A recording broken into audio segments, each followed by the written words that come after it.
Buenos días, mis hermanos. Gracias a Dios ya escampó un poquito, porque en el primer culto tuvimos que darle a todos los micrófonos por la lluvia. Hoy les quiero contar la historia de un perrito, que de pronto ustedes ya han escuchado esta historia. En Japón, en la década de 1920, un profesor universitario llamado Hidesaburo Ueno tenía un perrito llamado Hachiko. ¿Han ustedes escuchado de Hachiko? Pues bueno, cada día Hachiko acompañaba a su dueño a la estación del tren y lo esperaba allí a su regreso. Un día el profesor, estando en sus clases, tuvo un infarto y murió. Y nunca volvió, falleció. Pero este perrito durante 10 años iba a la estación del tren a esperar a su amo. Hasta que después de 10 años él murió y su lealtad conmovió a tantas personas que le hicieron una estatua en su honor en la estación de Shibuya en Tokio. Leo porque yo no sé japonés, tengo que leer. Miren, a veces a través de estos animalitos, creación de Dios, de las mascotas, podemos aprender mucho. ¿Qué hay de especial en este perrito? ¿Qué tenía él? Lealtad. Y vamos a ver qué tiene que ver la lealtad de este perrito con la historia bíblica de hoy, la predicación de hoy. Yo quiero que en esta mañana, como yo siempre les invito, a usar su imaginación. Recordemos que estamos entrando al mes de abril y en este mes celebramos la Semana Santa. Este pasaje de hoy fue una de las cosas que el Señor Jesús hizo previo a su ida a Jerusalén. ¿Qué iba a hacer en Jerusalén? Él iba a entregar su vida por nosotros. Entonces yo quiero que usted use su imaginación y dice la palabra que Jesús había pasado por Jericó. Primero vamos a ver los antecedentes de la parábola que hoy vamos a estudiar. ¿Y qué era Jericó? ¿Cómo era Jericó? Dice que era una ciudad próspera, que tenía un gran bosque de palmeras. ¿Sí se imaginan unas palmeras? Y árboles balsámicos de fama mundial que perfumaban el aire por millas alrededor. Sus jardines de rosas eran conocidos por todas partes. Los hombres la llamaban la ciudad de las palmeras. Josefo, el historiador judío, la llamó una región divina, la más fértil de Palestina. Los romanos llevaron sus dátiles y bálsamo para el comercio y fama mundial. ¿Se oye bonita esta ciudad? Imagínense, una ciudad con palmeras que huele riquísimo. Y Jesús pasa por esta ciudad. Dice que en ese tiempo Jericó era como un lugar turístico, donde iba mucha gente a pasar las vacaciones. Y ahí vivía la gente que tenía dinero. Pero nosotros sabemos que muchas veces el tener dinero no significa que lo han ganado bien. Y muchas de la gente que vivía allí eran publicanos, es decir, recaudadores de impuestos. Ellos cobraban dinero a su propia gente para darle al Imperio Romano. Cuando nosotros oímos qué bonita que era esta ciudad, hubiéramos pensado que Jesús al pasar por ahí se iba a quedar a disfrutar de esa ciudad. Pero Jericó solo era un paso para cumplir la voluntad de Dios, el propósito de Dios en la vida de Jesús. Así como nosotros estamos de paso. Puede ser que este mundo se vea muy lindo, pero no es el lugar de destino. Nosotros tenemos un lugar a donde iremos cuando el Señor nos llame a su presencia. Cuando Jesús estaba pasando por Jericó, se encontró con alguien. ¿Ustedes saben con quién se encontró? Un señor chiquito que se subió a un sicómoro para ver a Jesús. ¿Quién era? Zaqueo. Y Jesús tuvo la oportunidad de compartirle el mensaje de salvación a Zaqueo. Y el Señor, antes de despedirse de Zaqueo, dice algo que movió a la sociedad de ese tiempo, a la sociedad judía y la gente que vivía en Jericó. Y vamos a ver en el Evangelio según San Lucas, el capítulo 19, el versículo 9, ese no es nuestro texto, es solo el antecedente. Vamos a ver lo que le dijo Jesús a Zaqueo en Lucas 19, versículo 9. Dice la palabra del Señor. Jesús le dijo: hoy ha llegado la salvación a esta casa, pues este hombre también es hijo de Abraham, porque el Hijo del Hombre vino a buscar y a salvar lo que se había perdido. ¿Y qué se quedó en el oído de la gente? Vino a buscar y a salvar lo que se había perdido. A salvar lo que se había perdido. Entonces, en la imaginación de la gente empezó a surgir la idea: Jesús está yendo a Jerusalén a proclamarse rey. Y ellos en sus corazones anhelaban que Jesús verdaderamente fuera ese Mesías prometido que iba a liberar a los judíos de la esclavitud del Imperio Romano. Y empezaron, ustedes saben, pueblo chico, infierno grande. Empezaron los comentarios a ir y venir entre la gente: Jesús está yendo a Jerusalén a proclamarse rey. Y saben a oídos de quién también llegó el rum rum, la murmuración, a oído de las autoridades romanas, de los sacerdotes y de las autoridades judías. Y esto los puso en tensión, se predispusieron ante la idea de que Jesús estaba llegando a proclamarse rey. Cuando Jesús empieza a darse cuenta de todo lo que estaba pasando, dice: esta gente me va a hacer un problema por estos comentarios. Ya sé lo que voy a hacer. Les voy a contar una parábola. Y de paso, con esa parábola yo les voy a advertir que no he venido a convertirme rey. Pues Jesús, ¿qué era lo que iba a hacer? Iba a morir, iba a regresar al lugar de donde había venido. Claro que un día iba a volver como el Rey y Señor, pero tenía que pasar mucho tiempo. Miren, hasta ahora Él no ha regresado, pero Él dijo que volvería y va a volver. No sabemos cuándo, solo el Padre que está en los cielos sabe cuándo va a volver Jesús. Entonces, con estos antecedentes vamos a ir a la cita bíblica para el día de hoy, que se encuentra en Lucas 19 del 11 al 27. Lucas 19 del 11 al 27. ¿Ya tenemos? Lucas 29 del 11 al 27. En ciertas versiones de la Biblia hay un título que dice Parábola de las 10 minas. ¿Quién tiene ese título en sus Biblias? Muy bien. Hay otras que dice Parábola del dinero. ¿Quién tiene en sus Biblias que diga parábola del dinero? Muy bien, allá tenemos. Y hay otra versión donde dice, haz buen uso de lo que Dios te da. ¿Alguien tiene esa versión? En el culto anterior sí tuvimos 2 personas que tenían esa versión. Yo voy a usar la Nueva Traducción Viviente el día de hoy. Usted me puede seguir en la versión que tenga, porque esta traducción se acerca más al significado de lo que quiere decir la parábola, el énfasis de la parábola. Y en la Nueva Traducción Viviente dice parábola de los 10 siervos. Esta parábola que contó Jesús nos recuerda a la que está en Mateo 25. ¿Se acuerdan esa parábola que Dios dio dones a sus siervos para que los multiplicaran? ¿Se acuerdan esa parábola? El énfasis de esa parábola tiene que ver con administrar lo que Dios nos da. Pero el énfasis de esta parábola es muy diferente y lo vamos a ir descubriendo a medida que vamos leyendo la palabra del Señor. Entonces vamos a ir al versículo 11 de Lucas 19. En el versículo 11 vamos a ver qué dice la palabra del Señor. La multitud escuchaba todo lo que Jesús decía.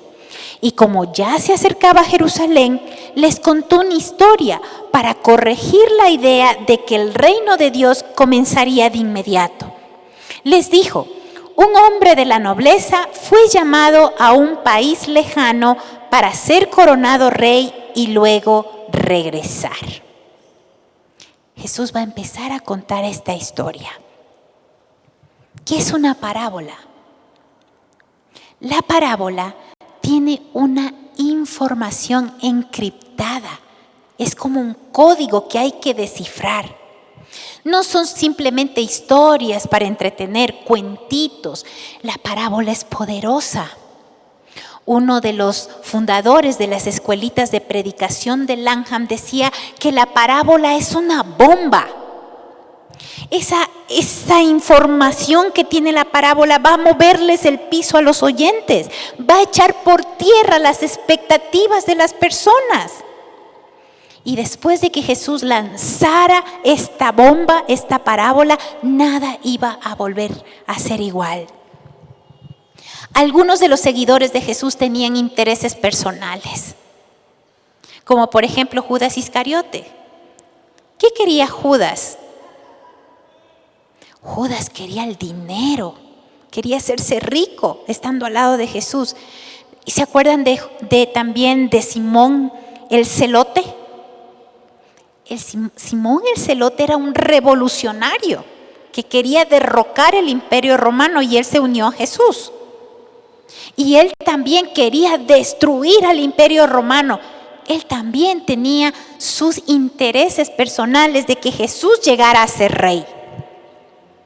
¿Y saben que lo mismo pasa hoy con los candidatos políticos? Gracias a Dios ya mismo se acaban las propagandas.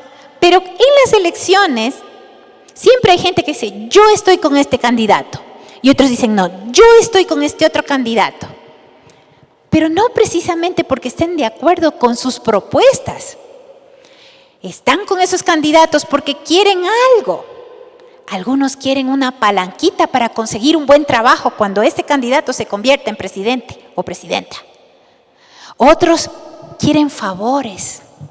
Hay una casita, un terrenito. Tienen intereses que no van de acuerdo con las propuestas de los políticos. Lo mismo estaba pasando en ese tiempo con los seguidores de Jesús. Ahora, ¿qué pasa con esta parábola? Yo les dije que las parábolas son una bomba. Esta es la única parábola de Jesús que está basada en un hecho histórico y que se puede comprobar en los libros de historia. Ustedes oyeron hablar de Herodes. Herodes era un rey judío que gobernaba sobre Judea, pero que era vasallo del imperio romano. Cuando se murió Herodes, él dejó un testamento donde él dejaba su reino dividido entre Herodes Antipas, Herodes Felipe y Arquelao, que eran sus hijos. Pero Arquelao le dejó la mayor parte de su reino. Arquelao, después de la muerte de su padre, se fue a Roma para que el emperador romano, César Augusto, confirmara su reinado. Pero ¿qué pasa? Que cuando se va Arquelao a recibir este reino, viene una comisión de judíos que también quieren ver al emperador y les dicen, nosotros no queremos que él reine sobre nosotros. Porque es una mala persona, no lo queremos de rey. Pero como había un testamento, el emperador le entregó la mitad de este reino a Arquelao. Pero no lo coronó rey, solo lo puso como emperador. Porque habían estas quejas, ¿no? Y entonces esa historia todos los judíos la sabían. Y cuando Jesús empieza a contar esta parábola, la gente dice, eso me suena conocido, como que se parece a la historia de Herodes. Y entonces la gente empieza a poner atención, ¿qué es lo que nos va a contar Jesús? Ahora vamos al versículo 13 del mismo pasaje. Dice, antes de partir, este hombre noble reunió a 10 de sus siervos y dividió entre ellos 5 kilos de plata. Otras versiones dicen que les dio 10 minas, diciéndoles, inviertan esto por mí mientras estoy de viaje. Ahora, cuando Arquelao fue a reclamar su trono, él tuvo que viajar desde Judea hasta donde estaba el emperador y no es que regresó por las mismas, solo el viaje demoraba mucho tiempo. Y hasta que lo atendieran y todo pasó mucho tiempo. Ahora vamos a ver unas claves que hay aquí en este texto. Cuando empieza, dice que reunió ¿a cuántos siervos? A 10 de sus siervos. Y aquí hay algo muy importante que solo podemos entenderlo cuando sabemos el punto de vista de los judíos. Para los judíos, los números tienen un significado. ¿Han oído ustedes del significado del número 7?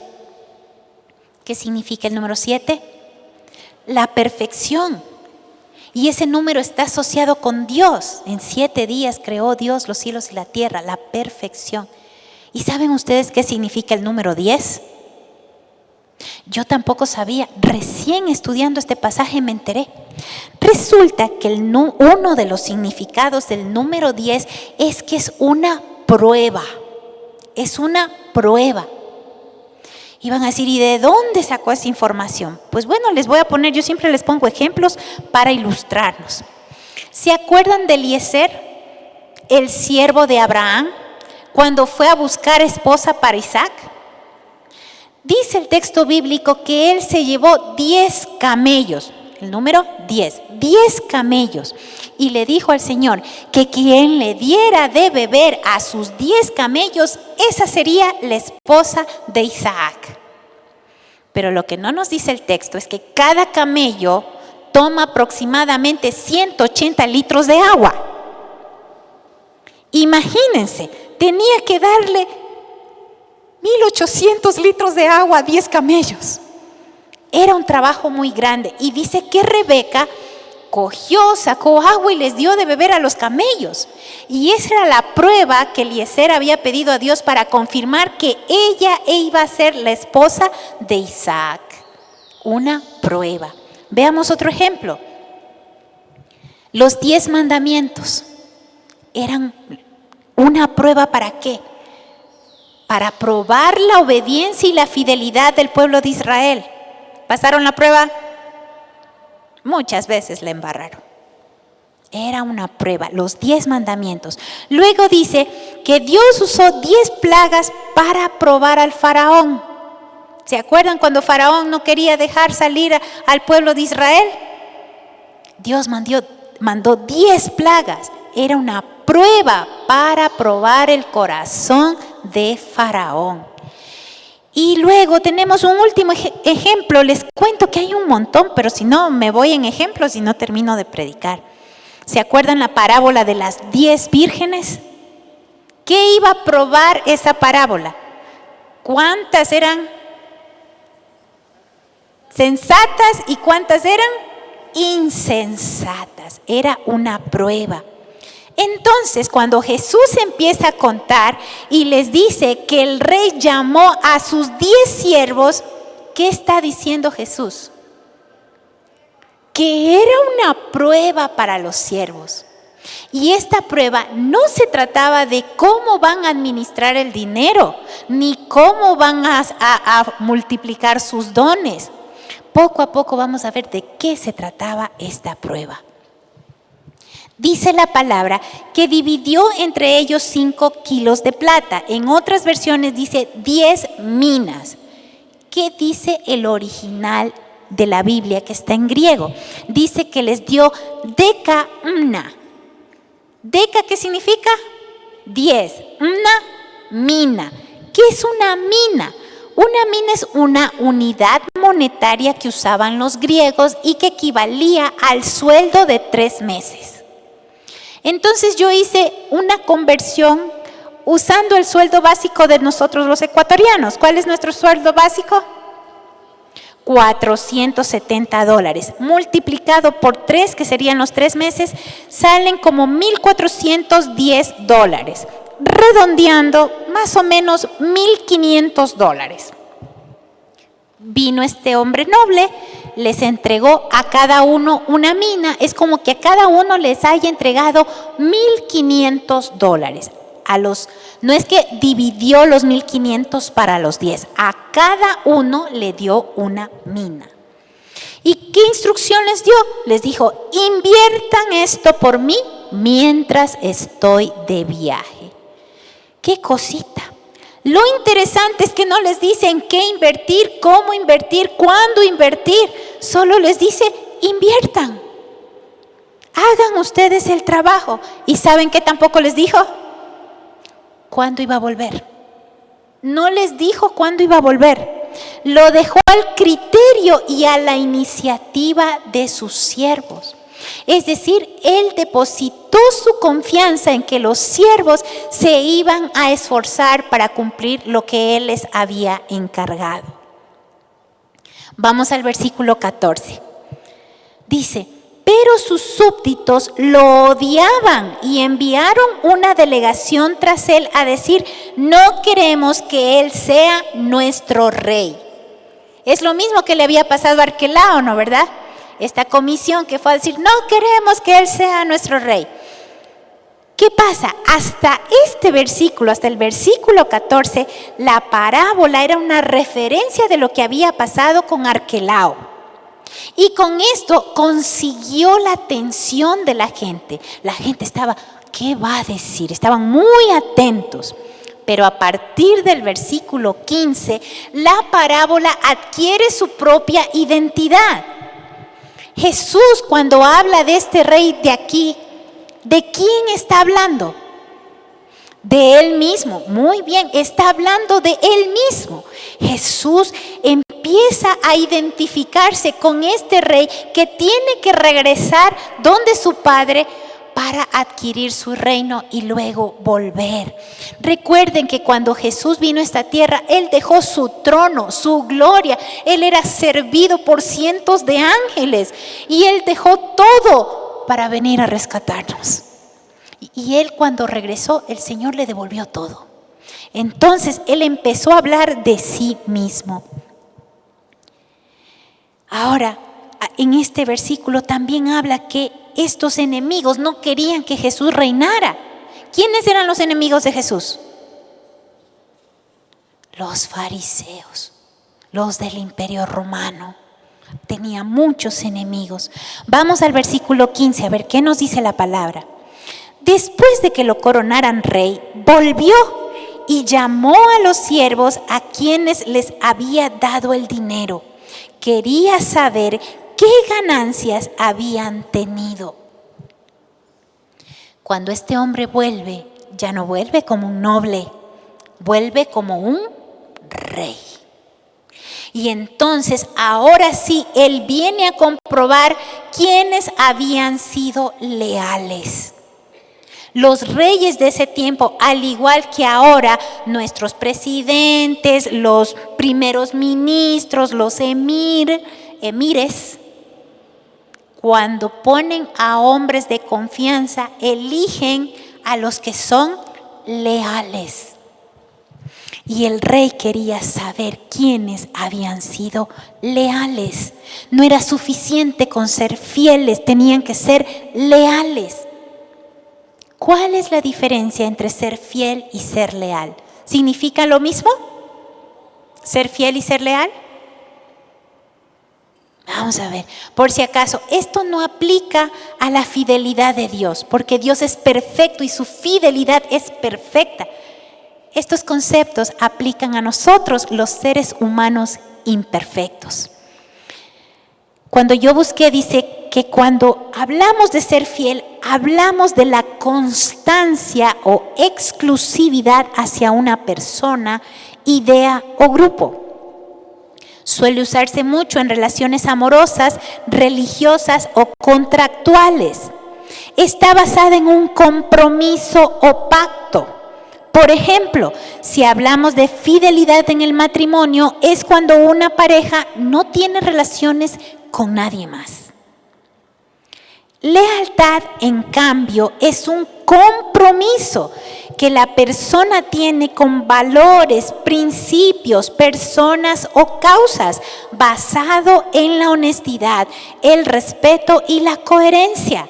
La lealtad implica una decisión consciente de permanecer al lado de alguien o algo por convicción. Lo malo que cuando leemos conceptos no los entendemos, pero yo siempre pongo ejemplos. Ahora vamos a poner, ¿se puede ser fiel y no leal? Vamos a ver un ejemplo. Un hombre puede estar casado muchos años con su esposa, pero cuando sale por ahí y mira a otras mujeres y coquetea con otras mujeres, él puede ser fiel, pero no está siendo leal.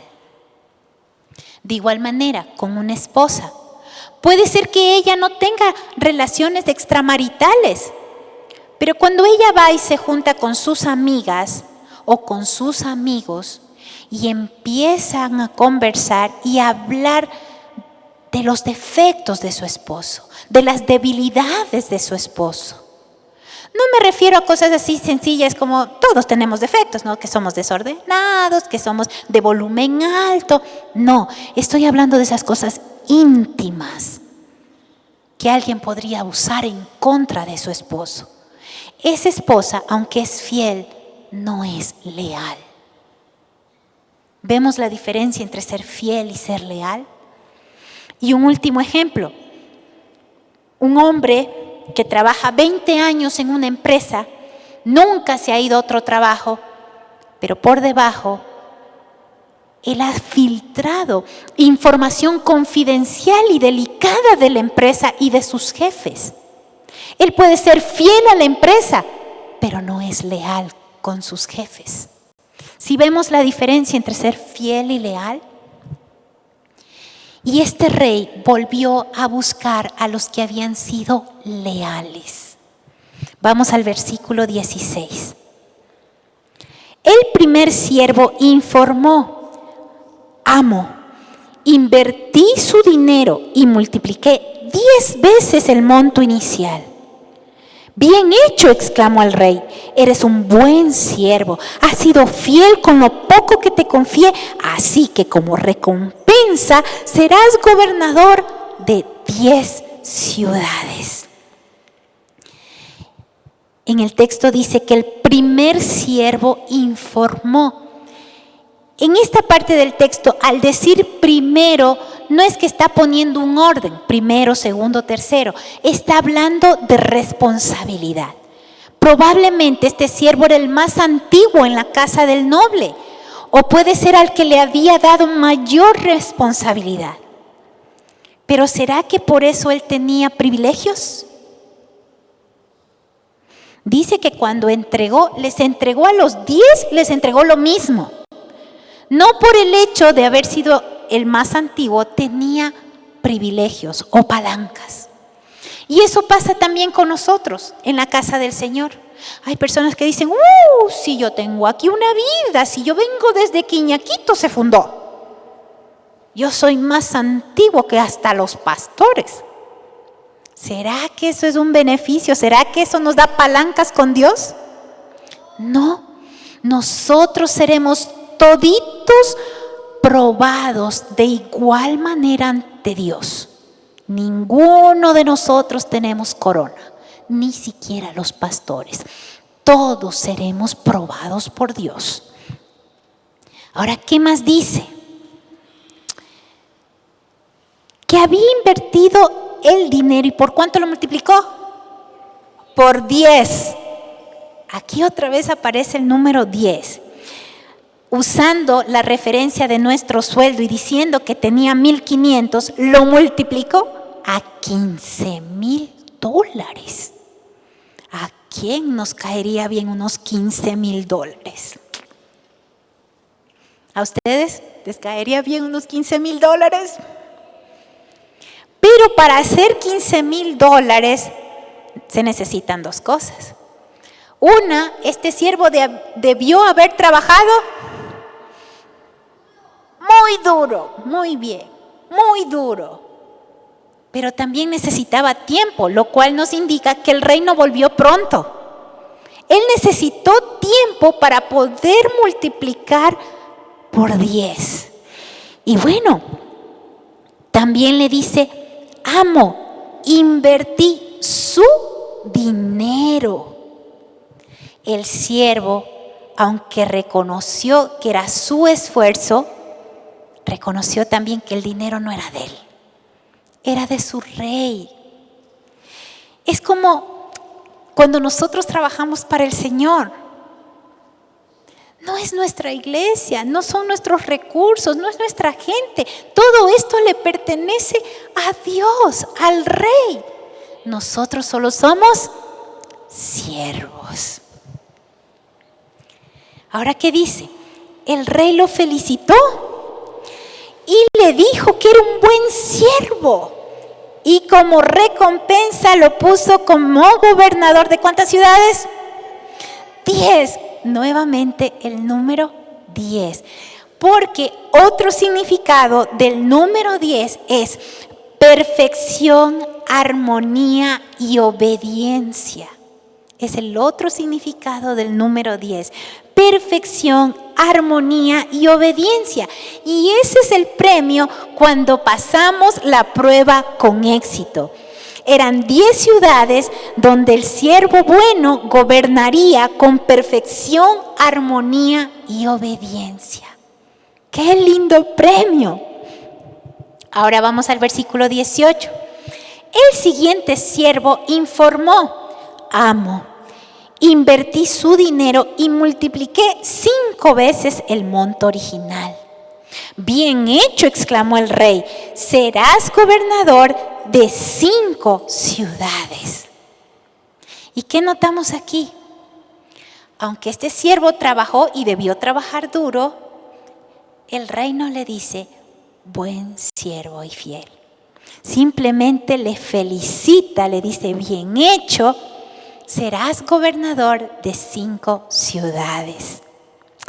Quizá a este siervo le faltó esforzarse un poquito más, pero como tenemos un Dios que es tan bueno, Dios reconoció el esfuerzo y le dio de premio 5 ciudades.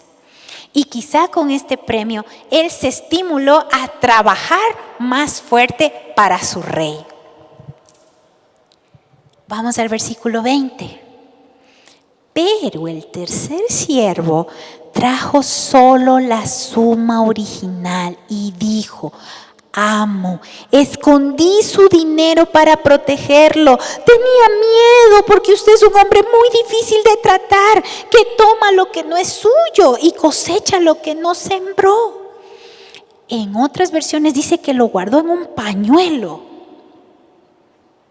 Este siervo, en otras palabras, está dando a entender, le está diciendo al rey: rey, usted es suficientemente rico.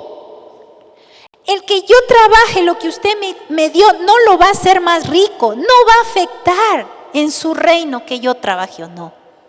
Lo que pasa es que el siervo no había entendido que esta prueba no se trataba del dinero.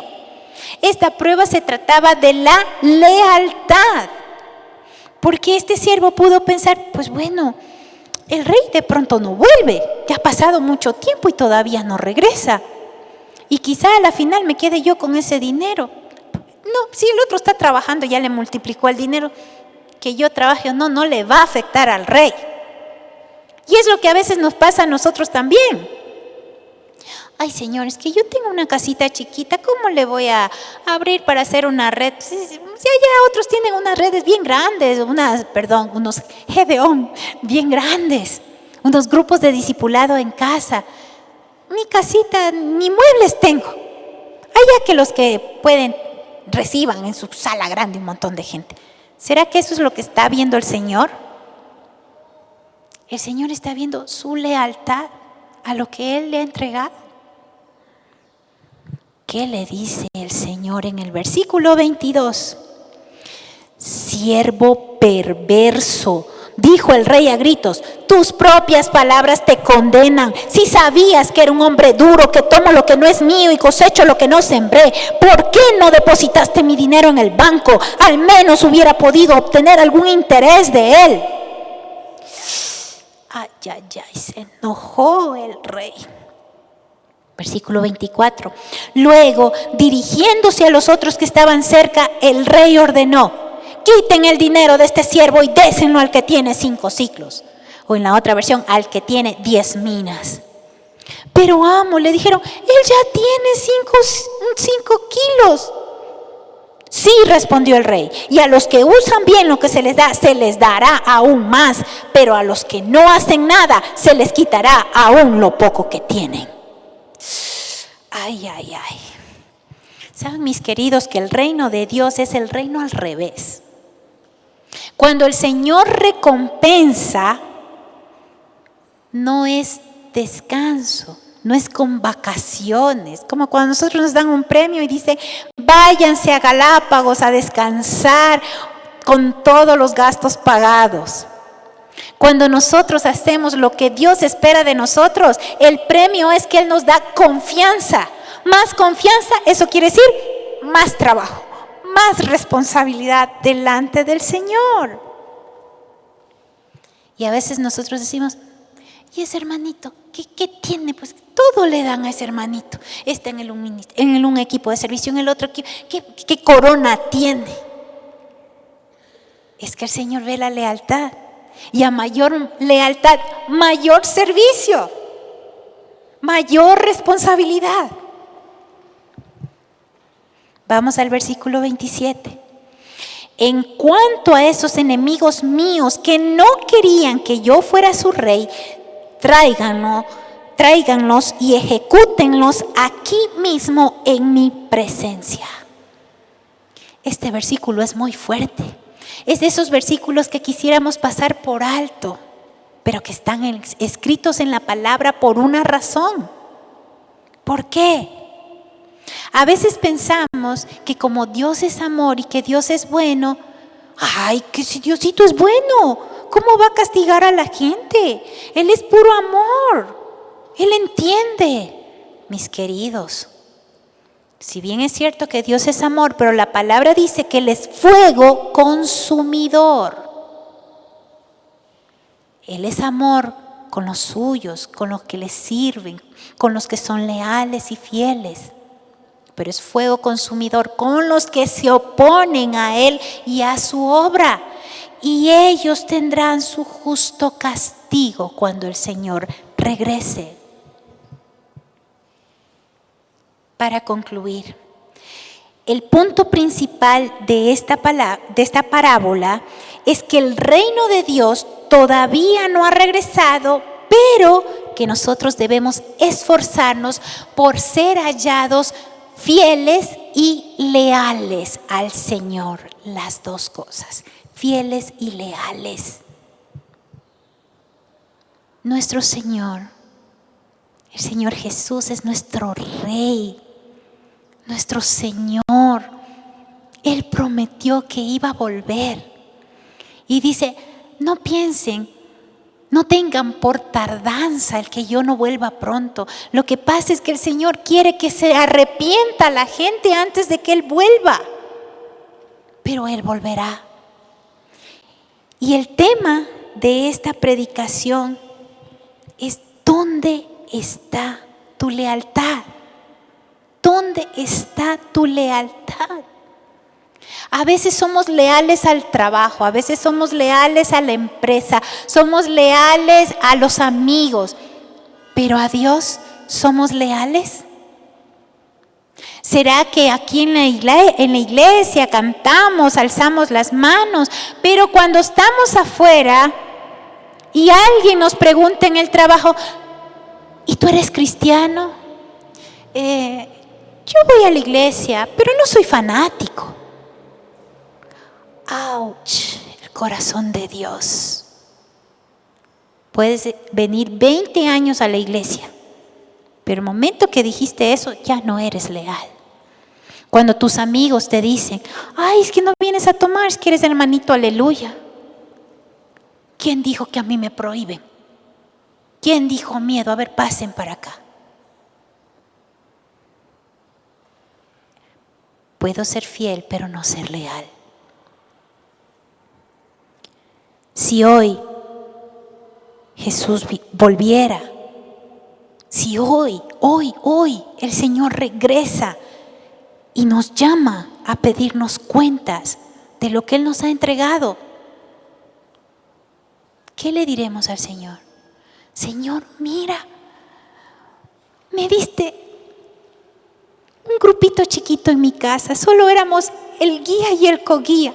Mira, ahora no solamente que creció, ahora la multiplicamos, hay 2.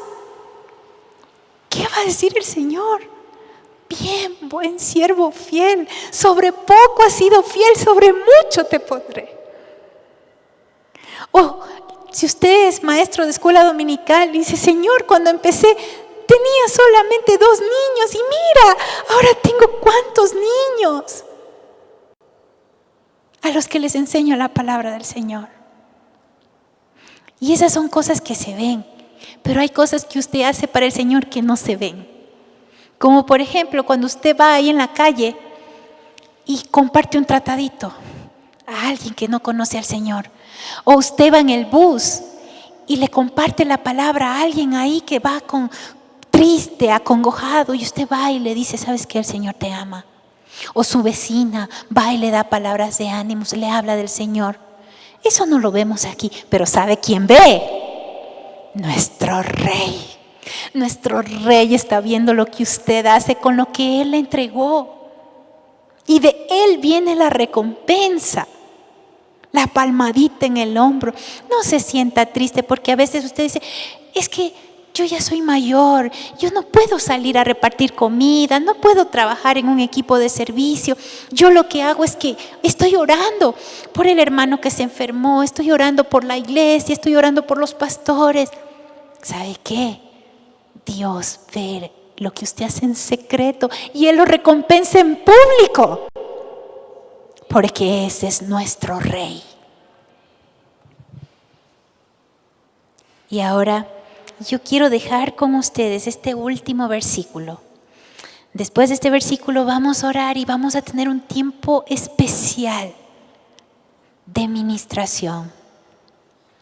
Y yo, como siempre digo, quiero invitar a los que ven el culto por redes sociales. Que no se pierdan el presencial porque después de la grabación viene la administración, que es cuando Dios toca nuestro corazón.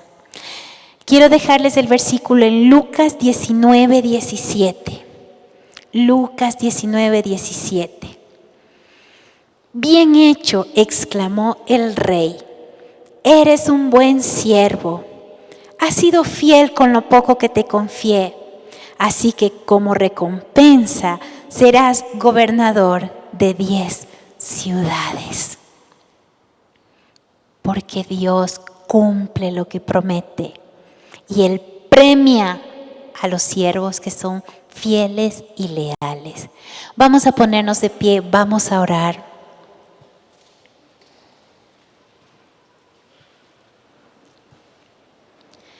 Cuando yo estaba preparando este mensaje, el Señor me hizo pensar en qué estoy haciendo con lo que Él me dio. Hay cosas que Él me ha dado que gracias a Dios, solo a su obra yo he podido multiplicar. Pero hay cosas que todavía me faltan, que todavía tengo tiempo para trabajar y entregarle un buen reporte a mi Rey. Y hoy el Señor también quiere hablar a tu corazón. ¿Qué es lo que Dios te dio? No importa qué tan pequeño sea, sino tu diligencia en trabajar para el Rey. Y vamos a orar en este tiempo, entregándole todo esto a nuestro Señor. Padre amado, Señor, reconocemos que nos falta todavía. Señor, reconocemos que a veces no hemos sido suficientemente diligentes en trabajar tu obra. Señor, reconocemos que a veces pensamos que tenemos un mérito especial por haber trabajado en lo que no es nuestro. Y Señor, queremos rendirnos delante de ti y confesar, Señor, que no hemos sabido ser siervos fieles y leales. Y te damos gracias, Señor, porque en esta mañana tú nos das la oportunidad de enmendar, de corregir, y todavía hay tiempo, Señor, para demostrarte lo mucho que te amamos. Y Señor, para que cuando tú vengas podamos con gozo decir, mira, Señor, aquí está lo que me diste, lo multipliqué por 10, por 5. y recibir esas palabras de felicitación de nuestro Señor.